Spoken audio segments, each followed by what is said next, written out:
The bleach on my gloves stung my cracked fingers, but I scrubbed harder. Asher's wedding was coming, and I'd saved every penny for him. Then I heard his voice, telling someone I'd embarrass him that I wasn't his real mom, just the cleaner who raised him.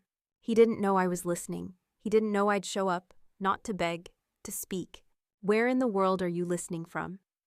If you believe respect is earned, subscribe for more stories like this. He wasn't even walking yet when I met him. Asher had these wide brown eyes big enough to hold the world. He reached for my sleeve through the bars of the orphanage crib. And I just knew. I wasn't rich, didn't own a house. I worked nights cleaning classrooms at Ridgefield High, came home smelling like ammonia and dust. But I brought him home. I warmed bottles in the dark and read him bedtime stories in borrowed light. He called me mama before he could say toy. I skipped dinners so he could have seconds. When he turned 7, I saved all year to buy him a red bike. He crashed it within a week, but smiled like he owned the moon. I kept every one of his report cards, even the ones where he failed spelling. I framed his first drawing a stick figure me with wild hair and a broom in hand. He used to brag about me. I have the strongest mom in the world, he'd say. Even when kids teased him, he always chose my side. But something shifted in college. He came home quieter, more careful with his words. Like my presence embarrassed him. He told me his girlfriend Delilah had standards. Said she was from a different kind of family, one where mothers wore pearls, not name tags. I laughed it off, told him love doesn't care where you come from. But the way he looked at me after, like I didn't get it, like I was someone to explain away. Still, I saved for his wedding. Took extra shifts. Didn't buy myself a new coat when mine tore at the sleeve. I wanted to gift him something big, something that said, I believe in you. That morning when I bent down to scrub the gym floor, my knees locked, my joints screamed. But I kept going, because I thought, maybe he still believed in me too. Then came the phone call, and the truth spilled like bleach over everything I'd built. He wasn't ashamed of what I did. He was ashamed of me. The hallway outside my hospital room smelled like antiseptic, and something burnt, like overcooked plastic. I sat up slowly, my leg pulsing where the bandage pressed too tight. The infection had spread. That's what the doctor said when they admitted me. Surgery could save the leg, but it wasn't urgent, not yet. I still thought Asher would visit. He'd texted a thumbs up when I told him I was in the ER. No words, just the emoji. So I waited, for hours. Then I heard his voice muffled through the door, low but familiar. She'll probably recover, he said, but if she doesn't, well, silence. Then another voice, deeper, more cautious. Asher, she's your mother. No, she's not, he snapped. She raised me, but she's not my real mom.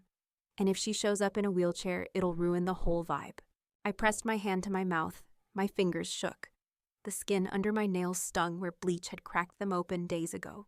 She's proud, he continued. She'll insist on coming even if she can't walk. We can't let that happen. Delilah's parents will be horrified if she shows up like that. They already think I married below my level. Married below. I gripped the bed rail and swallowed bile. Hadn't I bought their engagement rings when his card got declined? Hadn't I paid their first apartment deposit? Was I the reason he felt beneath them? The doctor cleared his throat. You're saying you'd rather delay her care? Asher laughed under his breath. No, I'm saying, if she heals too fast, she might think she still belongs. My chest seized, each word cut like glass. I had slept in supply closets, walked home in the rain, cleaned up vomit and gum and graffiti, all so he could feel safe. I had bent every bone in my body to lift him higher, and now he wanted to make sure I couldn't stand tall again. The door clicked open. Asher poked his head inside. Hey, you're awake, he smiled. I was just telling the doctor how much you mean to me. The doctor's face said otherwise. He gave me a long look. Then, he turned and left without a word. Asher walked over, touched my hand. I didn't pull away, not yet, because sometimes the best way to see a man's soul is to let him keep talking. Later that evening, he left his phone on the nightstand. I wasn't snooping. I was looking for the time, but the screen lit up before I touched it. A message popped up from a name I didn't recognize. Celeste. The photo thumbnail beside it showed a woman with perfectly set pearls at her throat and skin untouched by work. I tapped in the passcode. He hadn't changed it since high school. Just 4 numbers, my birthday. The irony burned. Their thread went back months. Photos, video calls, screenshots of fancy dinners with captions like, "Can't wait for the big day, Mom." Mom, he called her Mom, not Margot, not anything else. I scrolled deeper. Voice memos. One from her said, "If that woman tries to make a scene, I'll handle it. You focus on marrying well." I stared at the screen. The walls around me faded. All I heard was the beep beep of my IV and my own breath catching in my throat. He'd already made the switch, rewritten the story, cut me out. Celeste hadn't raised him. She hadn't wiped vomit off his chin at 2 a.m. She hadn't driven across town during snowstorms to get his asthma meds when he forgot. But she looked the part. Elegant, refined. The kind of woman who belonged in wedding portraits. And me, I'd scrub my palms raw trying to afford a wedding gift he'd never even open. A new message chimed, this time from Delilah. "Make sure she's sedated before the rehearsal dinner. The smell of hospital rooms gives me headaches." I gripped the phone tighter. Every text was a blade, every line a new wound. Delilah had smiled in my kitchen, eaten my food, thanked me for helping with the down payment. Now she was planning ways to erase me. I placed the phone back carefully, didn't delete anything, didn't confront him. I just turned my face to the wall and closed my eyes. Because that's when I knew this wasn't just a wedding. It was a performance, and I wasn't in the script. The next morning, Rosa showed up with coffee and a stack of patient brochures. She wore her navy scrubs and that familiar no-nonsense look. "You look like hell," she said, setting the cup on my tray. "Drink." "Doctor says you're not going anywhere without surgery." I stared at the IV drip. "Do I have a choice?" She pulled the curtain shut behind her, lowered her voice.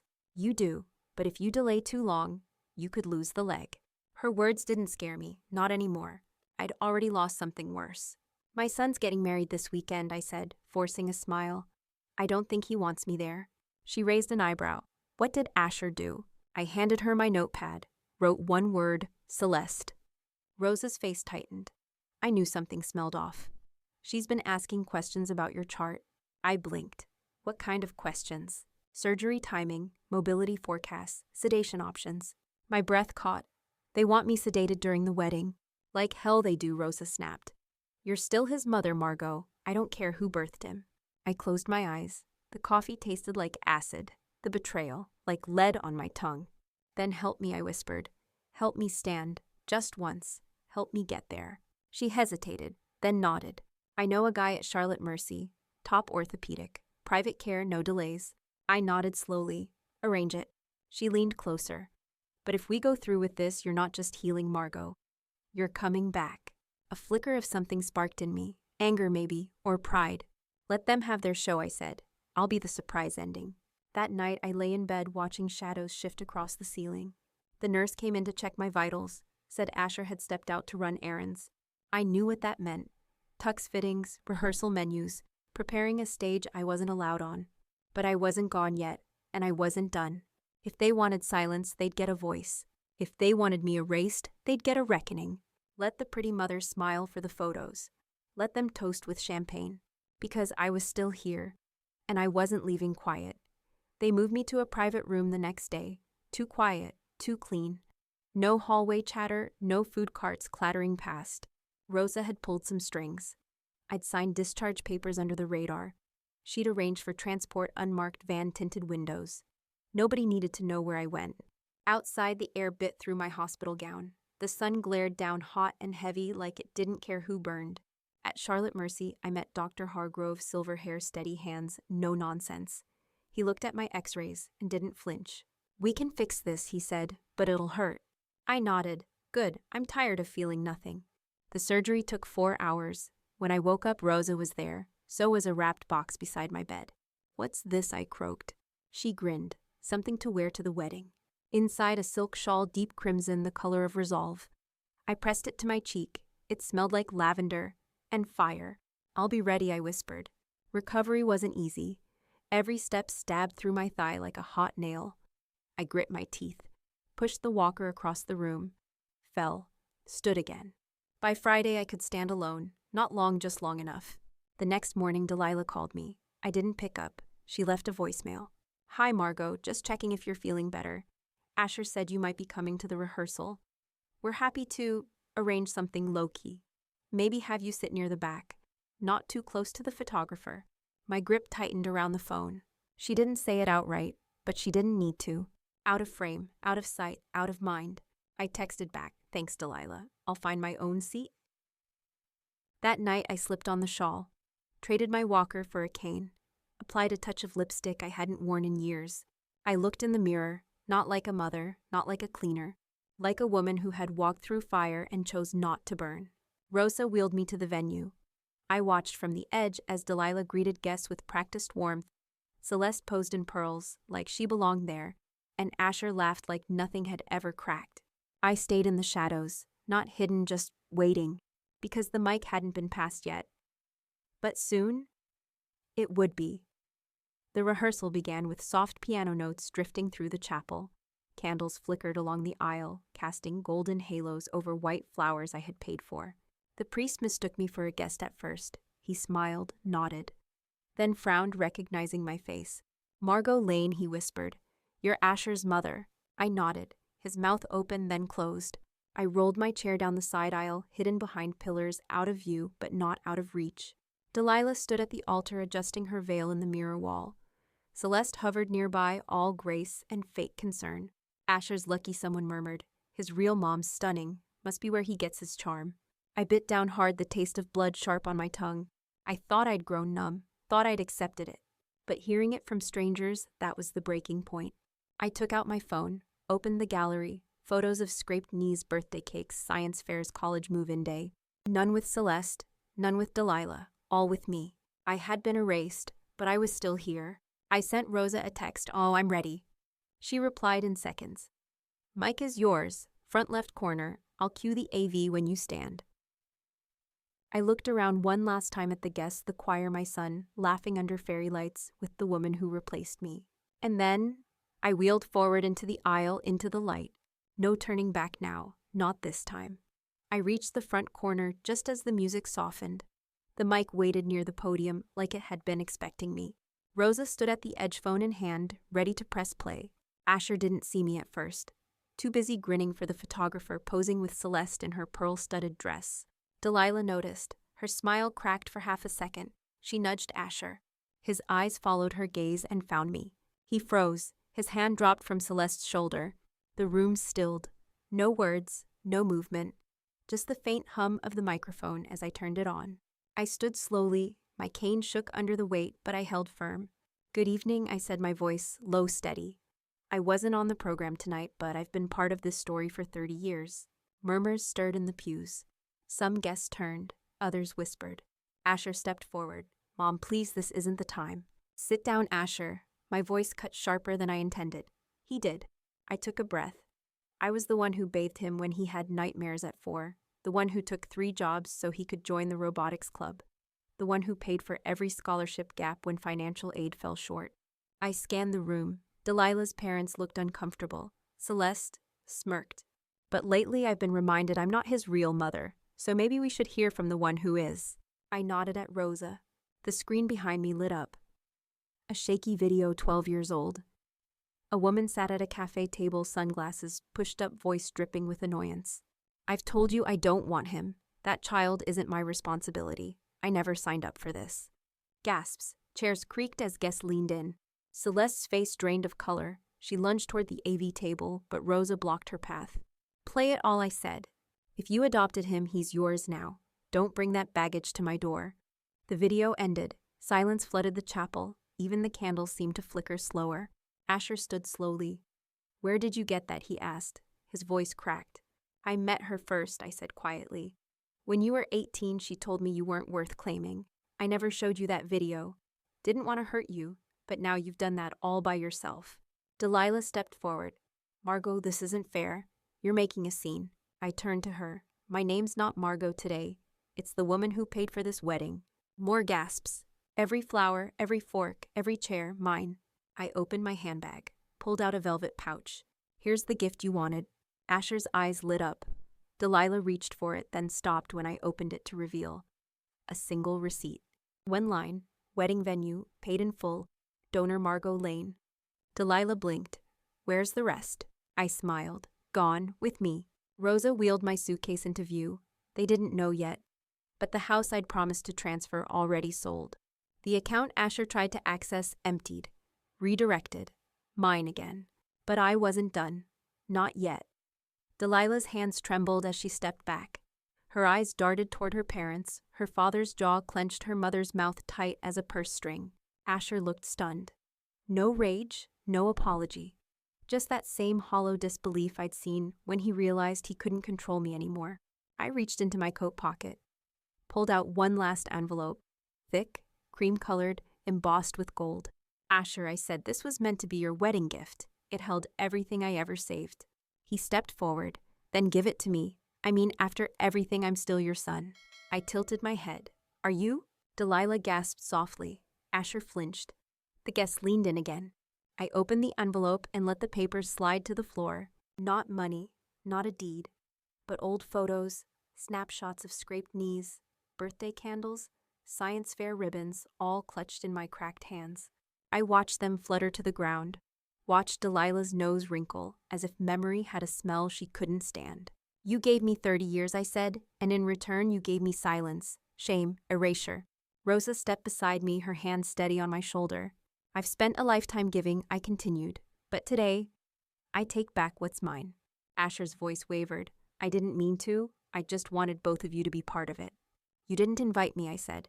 You installed a replacement, and told her to smile in the pictures while I stayed hidden behind hospital curtains. Celeste tried to leave, but Rosa blocked the door again. One more video began to play footage from just 2 weeks ago.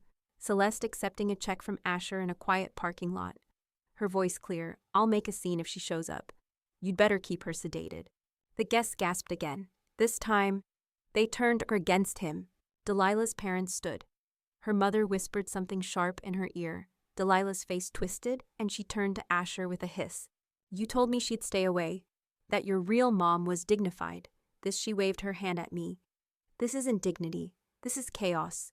I smiled. Real dignity isn't something you can wear. Delilah stormed out, heels echoing through the chapel.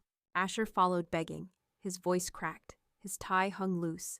Celeste vanished soon after. No pearls, no posture, just a blur of shame. Rosa wheeled me to the center of the aisle. The music had long stopped. The flowers drooped in the heat. But I was standing, tall. Guests began to clap, not all but enough. One old woman whispered, She raised him right. He just forgot it. I looked around one last time, at the mess, at the silence, at the truth finally spoken aloud. Then I turned my back and walked away, one step, then another, and no one stopped me. The chapel doors closed behind me with a long, aching creak. The noise from inside faded fast, until all I heard was the steady click of my cane and the wind teasing the edge of my shawl. Rosa was waiting by the car engine running. She didn't ask what happened. She just opened the door and helped me in like she already knew. I sank into the seat, my whole body trembling now that the fire had passed. My fingers ached, my knees throbbed. But I felt lighter, like I had exhaled 30 years of silence. Back to the hospital, Rosa asked. No, I said softly, home, but not the house Asher lived in. She nodded. The road curved out of Willowridge, and for once, I didn't look back. By the time we reached my small apartment, the phone had started buzzing. Asher, voicemail 1. Mom, I didn't know about the video. I swear. Delilah and Celeste. They pushed it too far. Voicemail 2. You humiliated me, in front of everyone. Do you know how hard I worked to make this day perfect? Voicemail 3. I need money for the venue deposit. They're saying the transaction failed. Call me back. Voicemail 4, please. I deleted them all, then turned off the ringer. The next day, the town was buzzing. Someone had recorded the moment I stood at the mic. It made its way online. Local news picked it up. Mother reclaims her voice at son's wedding. Secrets revealed in viral speech. Rosa read the comments out loud as I lay with an ice pack on my knee. People called me brave, called Asher cruel. Some offered to start a GoFundMe for the janitor mom who stood taller than them all. But I didn't want money, not anymore. I wanted peace. I wanted silence that wasn't painful. I took the earnings I'd hid in the savings I'd once earmarked for Asher's future and used it to found something new. The Second Light Foundation. A quiet little nonprofit for single mothers, for women discarded, for anyone who had given everything. and been left behind. I filled the office with sunlight and thrift store art, bought secondhand books and fresh notebooks, and every Wednesday I brewed strong coffee and opened the doors for women like me, the ones who sat in silence too long, the ones who forgot how loud they were allowed to be. Months passed. Rosa helped me walk again without the cane. My joints healed, my spine straightened. I planted a garden on the back lot, zinnias, tomatoes, lavender. Things that needed time and sun and stubbornness. Things like me. Then one afternoon a letter came. No return address, just messy handwriting on the front. Inside a photo, Asher, alone on a park bench, wearing the same suit from the wedding, no Delilah, no smile. The note read, "I didn't know what love looked like until I saw it walking away." No apology, no signature, just that. I folded the letter, tucked it in my desk drawer, and didn't answer. Because love doesn't beg for second chances, not after it's been betrayed so deeply. I saw Celeste once at the pharmacy. She ducked behind a rack of magazines. I let her. She wasn't worth my steps. As for Delilah, rumor had it she moved back to Boston, married a tech investor. Never sent Asher a forwarding address. Somewhere along the way, he started showing up outside my foundation, not knocking, just sitting on the curb, watching the lights inside. He left flowers once, Rose's store-bought stems uneven, no note. I didn't bring them in. Let them dry in the sun, let them fade like everything else. Then one day he stopped coming. The silence returned. But this time, I welcomed it. Because silence when you choose it is peace. And peace when you've earned it is everything. 10 winters later, I stood on the back porch of the foundation warm mug and hand garden blooming behind me. The laughter of children floated up from inside, where a group of young mothers baked muffins with Rosa. The world kept turning, so did I. A girl about 7 wandered outside, big brown eyes, tightly held notebook in hand. "Miss Margot," she asked, "do you think I'll be a good mom someday?" I knelt, my knees still creaky but stronger than ever. "Sweetheart," I said, brushing hair from her face, "a good mom isn't someone who has everything. She's someone who gives everything she has and still finds a way to smile." She smiled back. Same kind of smile Asher had, before he forgot where it came from. I didn't regret raising him. I regretted letting myself disappear.